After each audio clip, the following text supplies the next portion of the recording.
that, we'll dive into the role of the materials that we can find in a prepared environment.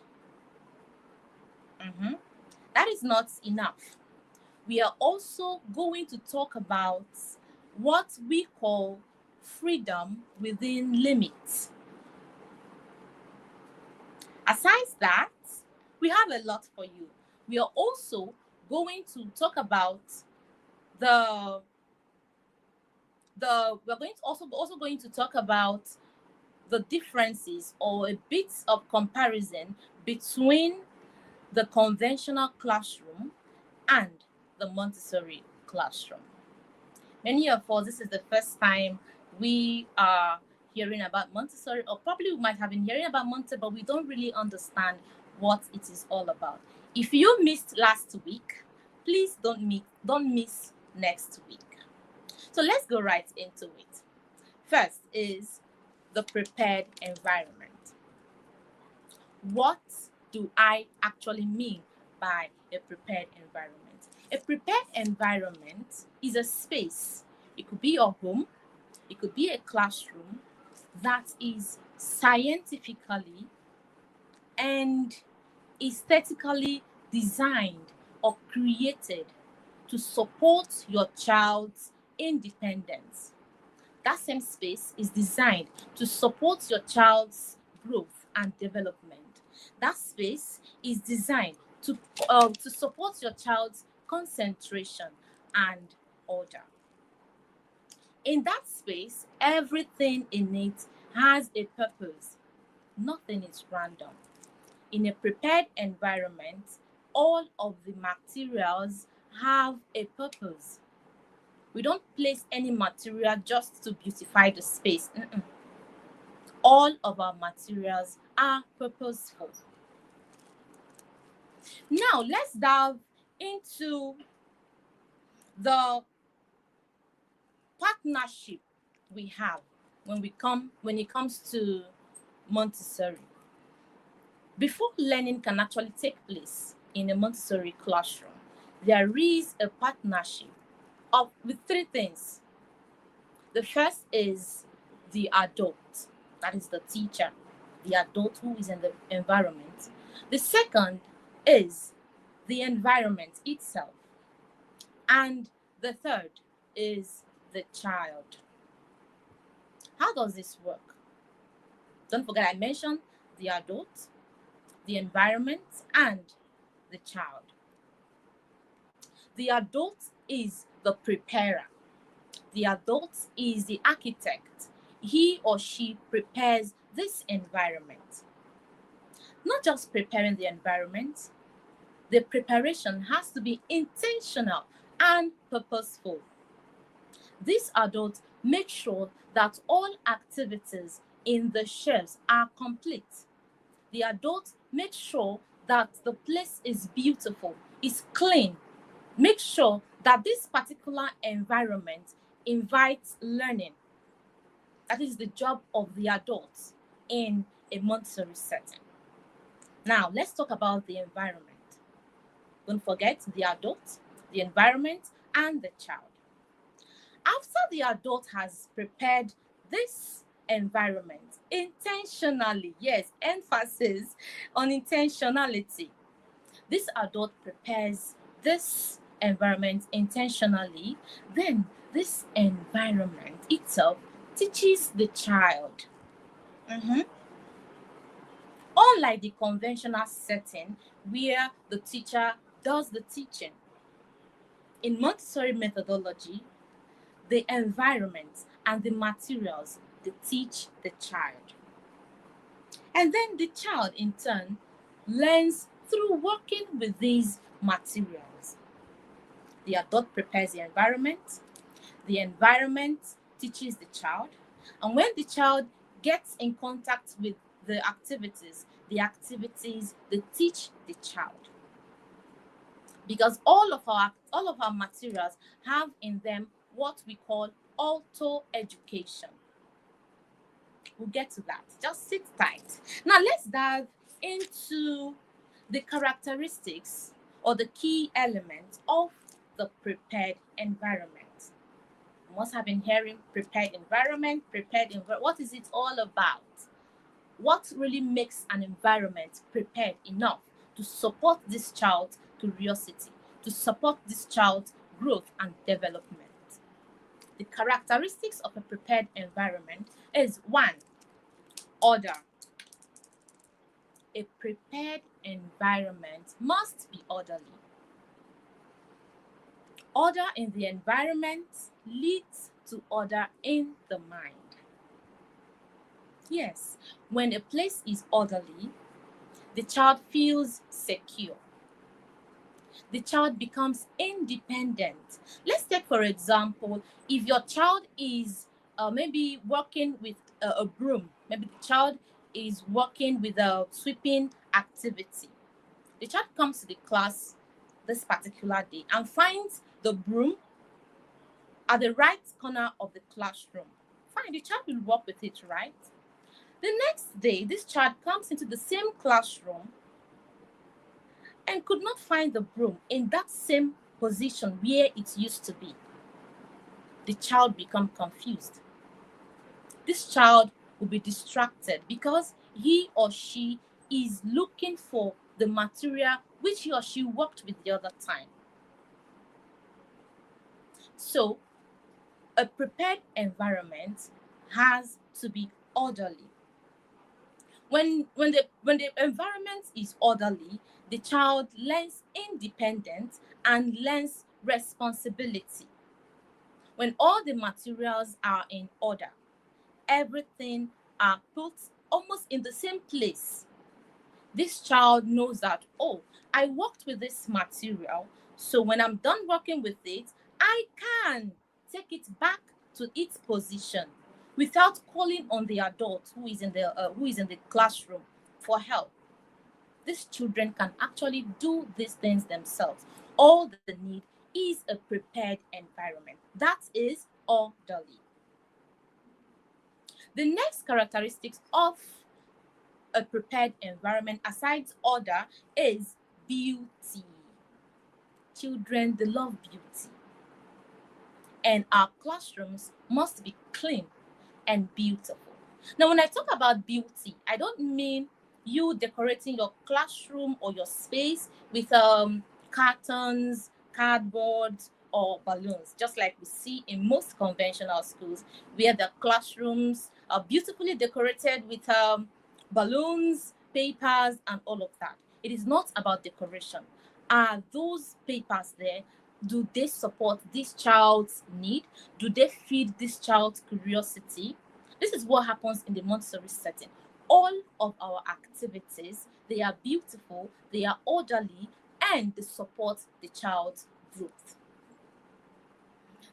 In the prepared environment, the materials are beautiful, of course. They are attractive. Children, they love attraction. They need something to attract them, to draw their attention to learning. The materials need to be in a calm color. You don't need all these sharp colors, red, green, They have to be in calm colors. And they are also real. Yes, I need to mention this.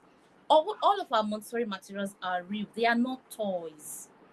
If you are using a cup, use a real cup for these children. If you are using a broom, use a real broom. If you want to use a spoon, use a real spoon. Our materials are attractive, they are beautiful, and they are real. When the environment is beautiful, you know what it tells the child? I thought about you and I created this environment. It tells the child that, oh boy, you matter. We've talked about order. We are still on the characteristics of a prepared environment. The first was order. The second is beauty. Now the third one is simplicity. Our prepared environments, they are not crowded. When the environment is crowded, the children are confused. They lose focus. So our environment must be as simple as possible. When they are simple, the children, they focus better. So in a Montessori prepared environment, it is usually clear, organized, and purposeful. Nothing is random. You don't just go ahead and get materials that are not useful for the child, materials that don't feed this child's curiosity. No, we get materials with intentions. All of our materials are purposeful. We've talked about order, simplicity, beauty. The next one is accessibility. Very important. In a Montessori classroom, in a Montessori prepared environment, all the materials should be accessible to children. When I mean accessible, they should be at a place where the children can easily reach them without the interference of an adult. Let's take let's take an example. For example, if like you are a mother, you have a child who probably is 6 or 7, or let's say 10 years old. This child comes back from school and is hungry. Before you left for work, you already told this child, "Oh, when you come back from school, please make yourself noodles," right? The child is happy, goes to school, comes back, and is hungry, is ready to make noodles to feed him or herself. This child goes to the kitchen, looks for these noodles, could not find it, and eventually finds it at the top of your kitchen cabinet. Remember, this child is very young and could not access that noodles. What will happen? It's either the child starts struggling to climb something to get that noodles because he or she is hungry. But if that parent is someone who has already prepared her environment, that noodles would have been at the reach of this child, would have been somewhere where the child can easily get access to it. So a prepared environment, all the materials there are accessible for the children. Low shelves, not high. You don't need the children to always struggle to reach a material whenever they want to work. Child-sized furniture. You don't need to get chairs or tables, especially chairs where the children's legs will have to dangle. You need to get child-sized furniture. You also need to make sure that the materials there are those ones that they can carry. They should be lightweight materials that the children can carry. Yes. For example, if your child wants to work with, let's say the child is working with a pouring of water, and this child needs two different glasses to transfer the water, right? As an adult, you would have prepared this, put it in a tray.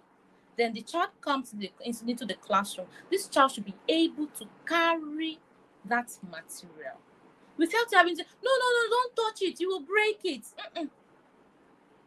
For children, they always want to do it themselves.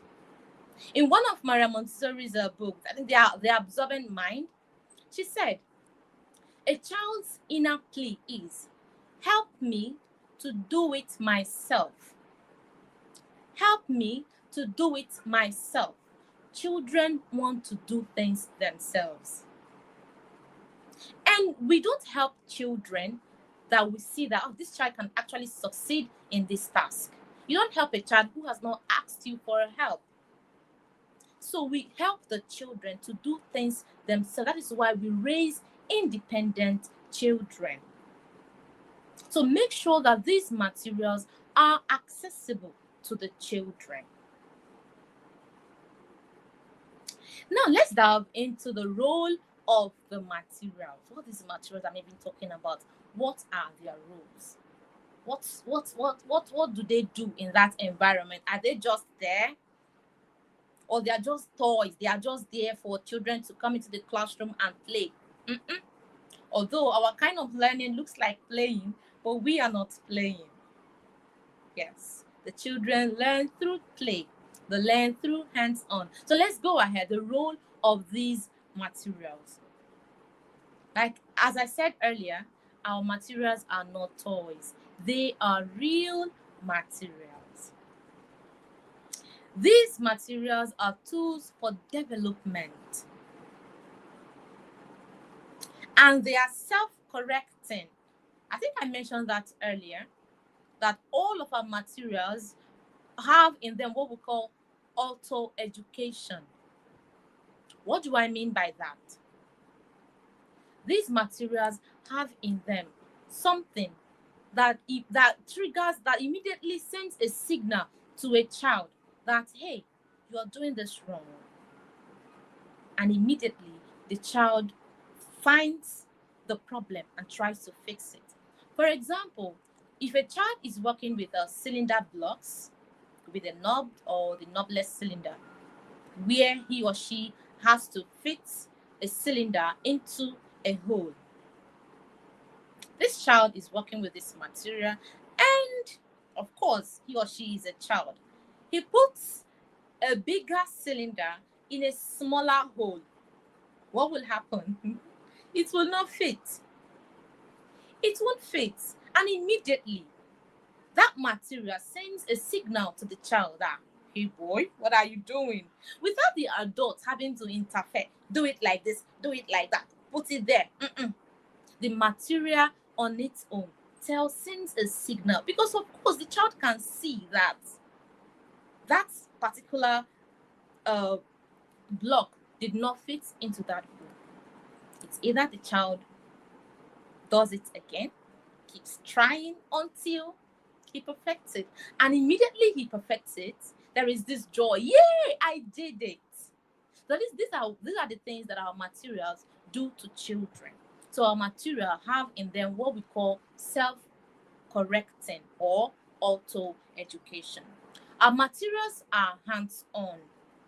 You must have heard of this. Hands-on, hands-on, hands-on. What do we really mean when we talk about hands-on?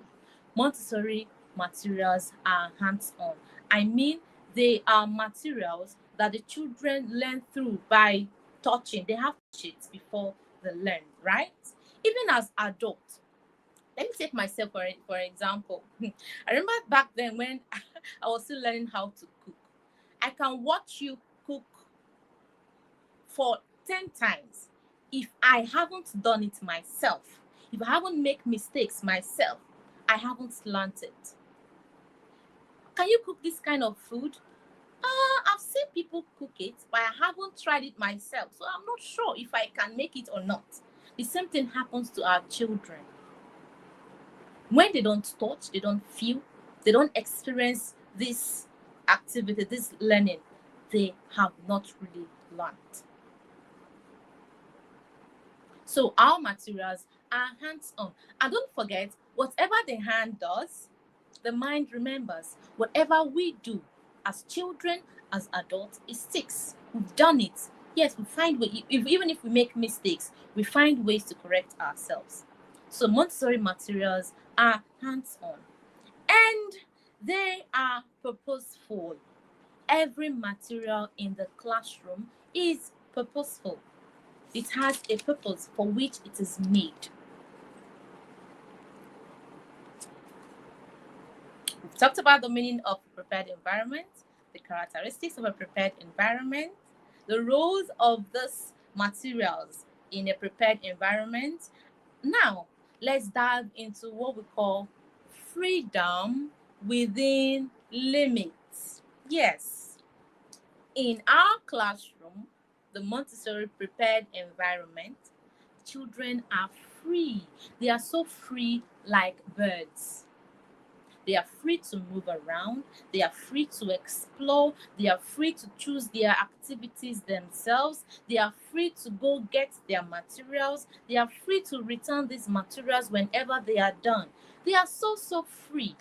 But do you know that this freedom has limits? In the Montessori word, we call it freedom within limits. So this tells them that in as much as you are free, you should have respect for others. You are free to do anything, but you should have respect for others. You should have respect for the materials you're working with.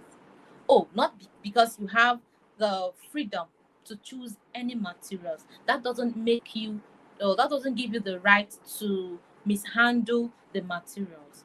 Yes, you are free, but please respect these materials. You are free to move around, you are free to do everything, but you must respect the environment. So this tells them you can do, you are free to choose materials for yourself, but be responsible for them. Be responsible for your choices. This doesn't just tell them you are free to do whatever you want. No, you are free, but you have to be responsible. Now, we are going into a very important message. I hope you're still listening. Okay. So, let's talk about how the environment affects behavior and concentration.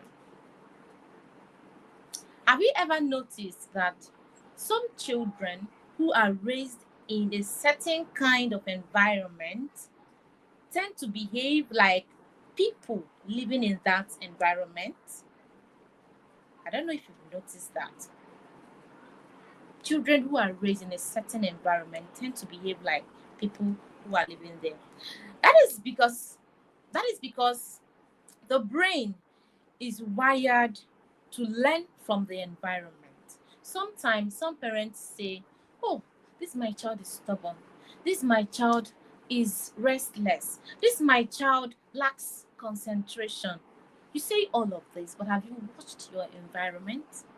Have you checked the people living in the environment where you're raising this child? So, if your environment is noisy, disorganized, or cluttered,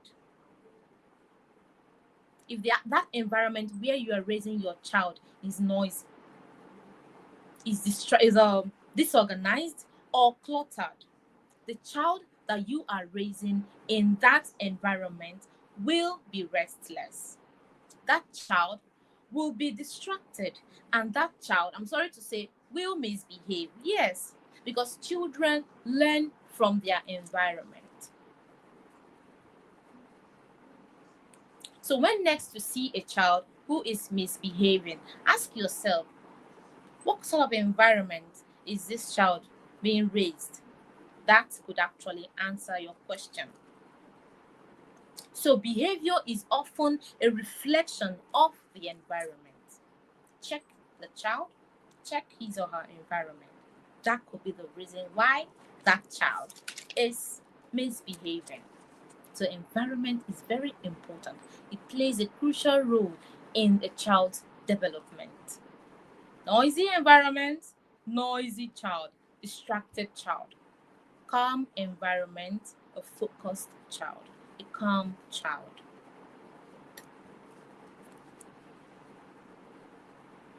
I've been mentioning conventional classroom. Many of us might not understand, right? So now let's kind of make a comparison between the conventional classroom now, and the Montessori classroom. When I say conventional classroom, okay, let's say they are the kinds of classrooms that we have around us, right? The classrooms that are not in a Montessori school. You understand? So these are the normal schools, the normal classrooms we find around us. So those types of schools, those types of classrooms are the conventional class. So whenever I mention conventional, just know that I'm talking about the normal private school setting, and then the Montessori setting. So let's see a few differences between the conventional classroom and the Montessori classroom. I used to be there. I used to be a conventional teacher what? No more.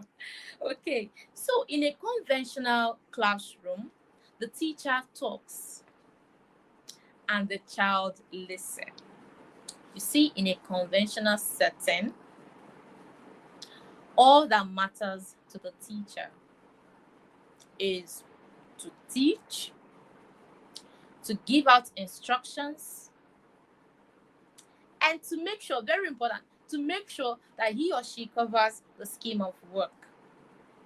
So you see a teacher, he or she goes talking, teaching, talk. The children are quiet, listening. Some are not even listening. Some are just there looking at the teacher. They are not listening. So in a conventional classroom, the teacher talks and the children listen. And when he or she is done talking, do you understand? Yes, ma'am. Yes, sir. And I bet you, many of them don't understand. Whereas in a Montessori classroom, it is the opposite of the conventional classroom. The children choose their work by themselves. Would I say the children talk and the teacher listen? Yes. The children choose the material they need to work with. All the teacher needs to do is step back, watch, observe, and redirect if need be. The children, they do the talking, they do the activities, and the teacher sits back and observe. The observation helps this teacher to know how to prepare the next environment, the environment for the next day rather. So we sit back and observe. In a conventional classroom, there is what they call fixed sitting. The child sits at a particular spot throughout the session, not throughout the week or throughout the term. Throughout the session, the child sits in a particular spot. The only time the child can change position is maybe after the session when this child has moved to another class. Then you can change your sitting position. They are seated at a fixed position. Whereas in the Montessori setting, there is freedom of movement. You can either choose to work on the table or work on the floor. You can choose whatever you want. You can move to wherever position you want so that you are comfortable. So, in a conventional setting, there is this overcrowded wall. If you go into many schools, you see their classrooms beautifully designed, very beautiful. Cardboards, write-ups, different things, balloons on the wall, so crowded. Now, it is not about those materials on the wall. It's not about those papers on the wall. Are these papers feeding this child's curiosity? Are these designs on the wall, are they supporting the child's growth and development? If they are not, you see that whole design, it's useless.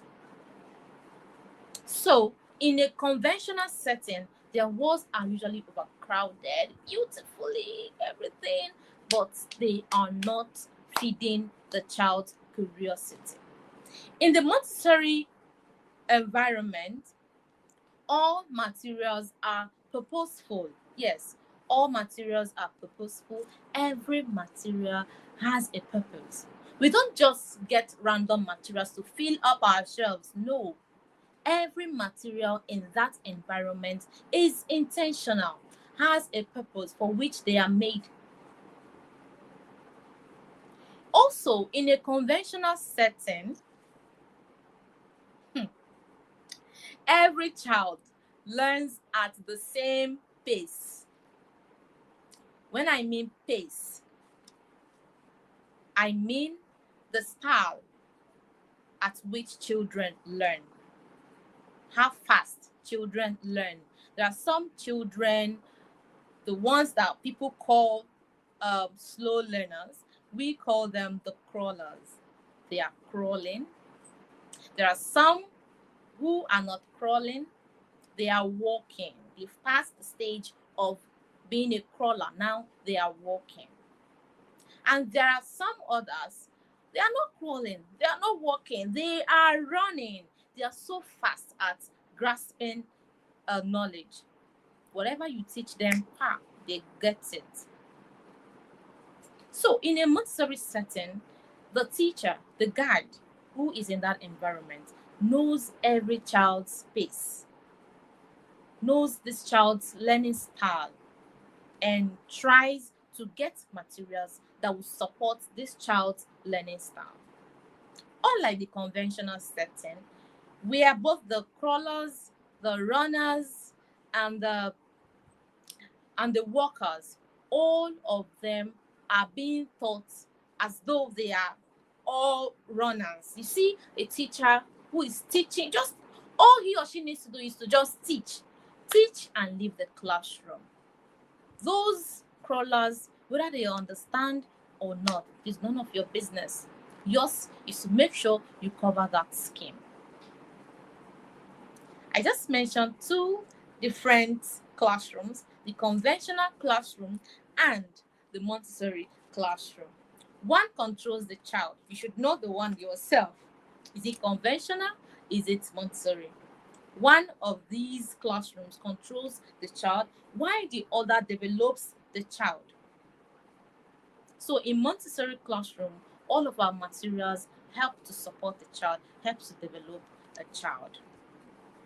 Now, let me say something that may challenge you. Many of our children have learning difficulties, and these difficulties are not the child's problem. Yes, if you observe closely, you will notice that these difficulties are not the child's problem. They are environment problems. If we change the environment, we can change the outcome. The environment is very important in the children's development. If your child is not doing well, check the environment. If your child is restless, check your environment. If your child lacks concentration, check your environment. If your child is distracted, please check your environment. If we change the environment, surely we can change the outcome. Before we try to change the child, before we start beating the child, you are not doing well, let us prepare the environment. Make sure this child is learning in a prepared environment, because the environment is the first teacher. I said this earlier. Children learn from the environment. The environment is the first teacher. When both are aligned, the child begins to flourish naturally. So, check your environment. If you are the kind of teacher who feels, this child is not doing well, please check the environment. Is that environment prepared? If you are a parent who notices that, my child is not doing well in school, my child is not doing this, my child is not doing that, please check your environment. So far, we've talked about the meaning of a prepared environment. We've talked about the characteristics of a prepared environment. And if you remember, I mentioned order, beauty, simplicity, and accessibility. We also talked about the role of Montessori materials in a prepared environment. We talked about freedom within limits. They are free, but their freedom has a limit. We also talked about how the environment affects a child's behavior. And we talked about the differences, or a bit of comparison, between the conventional classroom and the Montessori classroom. So that will be it for today. If you have any question, you can go ahead to type in the comment section. All of your questions will be answered So if you have any question, go ahead.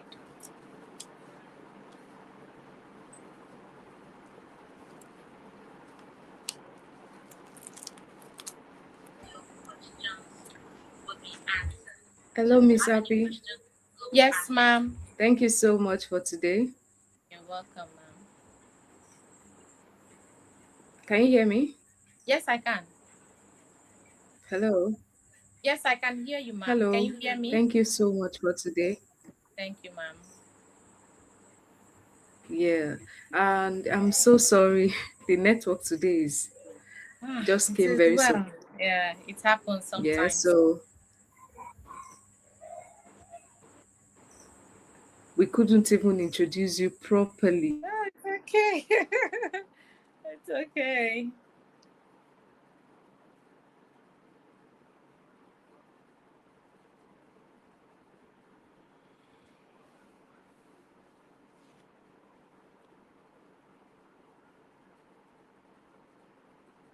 Network.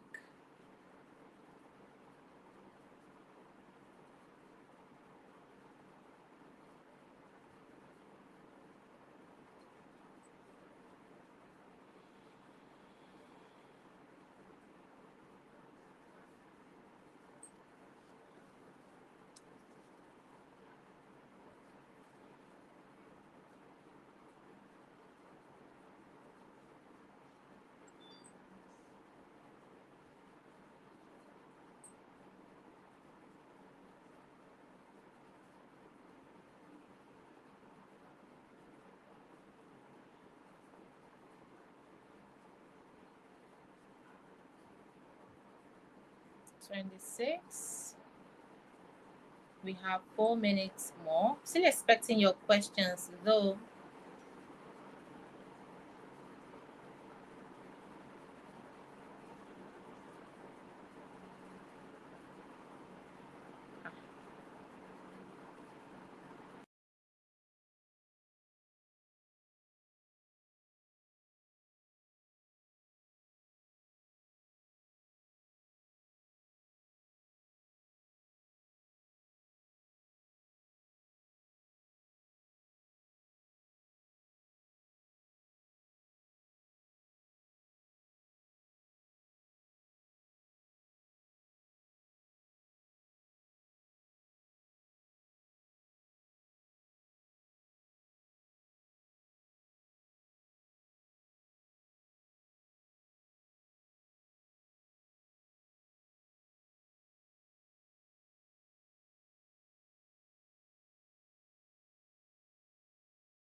apologize for today. And I want to say thank you to all the people that joined. I want to really appreciate you for joining in. I want to say thank you. And I will tell you categorically that next week, this is not going to repeat itself. We're going to get better solution to the technical issue. Thanks to Miss Happiness, we couldn't get to ask her questions because of the network issue. But I'm very much sure that next week will be better as we'll be inviting Mrs. Tolulope Factory. If you know her, you know that that's a loaded Montessori machinery. Thank you, Miss Happy. Your information was so applicable, so powerful. And I believe that those that listen have been able to get to understand, I mean, they have understood what a prepared environment is and how it is a silent teacher for the child, and how it is important that if you want to build a confident child, then it has to have an environment that is inclusive enough, an environment that meets his needs and builds and nurture that confidence in him. If you want to build an intelligent child, that is what the environment should be. And the Montessori environment encapsulates everything that develops a whole child. Yeah, the environment is real. Materials in the environment are real. Materials in the environment are aesthetic, beautiful. From what Miss Happy said, there's freedom within limits. Yeah, she also told us of the materials being child size, children have freedom of movement, and a lot more. But if you have questions, please drop it in the comment section, and I believe that all of these questions will be answered in due time. Please, today doesn't describe other days, yeah? So we believe that next week is going to be far more better. I'll see you next week Sunday as I remain Tolulope. Join me next week Sunday, same time. Join me in Inside Montessori with Tolulope, hosted by Datoluminds Montessori International. Have a wonderful week. God bless you.